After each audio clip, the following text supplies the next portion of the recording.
வணக்கம், நான் ரஞ்சன். இந்த கோகோனட்டை வச்சு இன்றைக்கு ஒரு சட்னியோடு செய்வோம். வாங்கோ பார்க்கலாம் எப்படி செய்கிறேன்.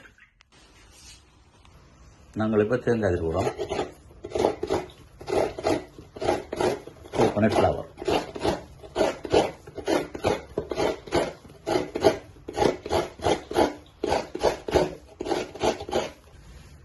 நாங்கள் இப்போ தேங்காய் தீ போட்டோம். கோகோனட் ஃப்ளவர் வறுத்தாச்சு. இனி எப்படி சட்னி செய்யறதுன்னு பார்ப்போம். நாங்கள் இன்றைக்கு கோகோனட் சட்னி செய்ய போகிறோம். எப்படி என்று சொன்னால், இது கோகோனட் ஃப்ளவர், அடுத்தது உப்பு சோல்ட், இது கார்லிக், பச்சை மிளகாய், ஜிஞ்சர், கார்லிக்,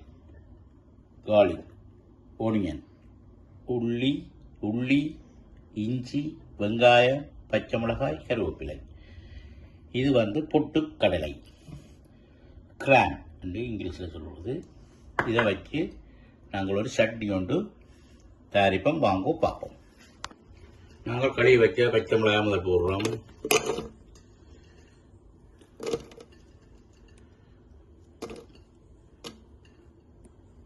இஞ்சி, உள்ளி,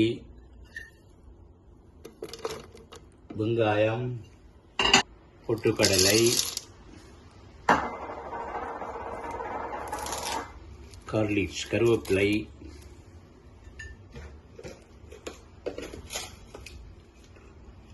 அடுத்த உப்பு போடுறோம். அளவாக உங்களுக்கு ஏற்ற மாதிரி அளவை உப்பை போடுங்கோ. உப்பை போட்டுட்டு நாங்கள் அடிக்க போகிறோம்.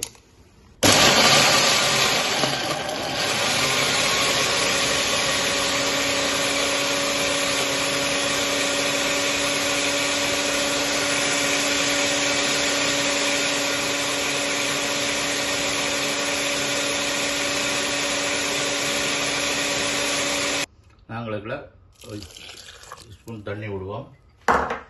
தண்ணி விட்டுட்டு அடிப்போம். நாங்கள் தேங்காவை போடுறோம். கோகோனட் ஃப்ளவர்,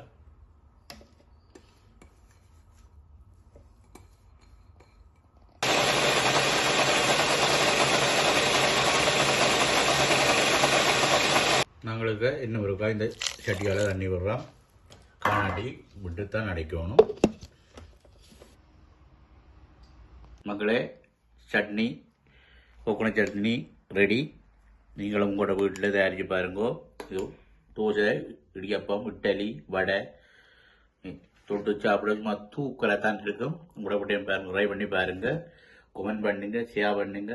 அடுத்த ஒரு காணொலியில் உங்களை சந்திக்கும் வரை உங்களிடமிருந்து விடைபெறுவது உங்கள் ரஞ்சன். லண்டன்ல இருந்து உங்கள் ரஞ்சன். Thank you, bye bye.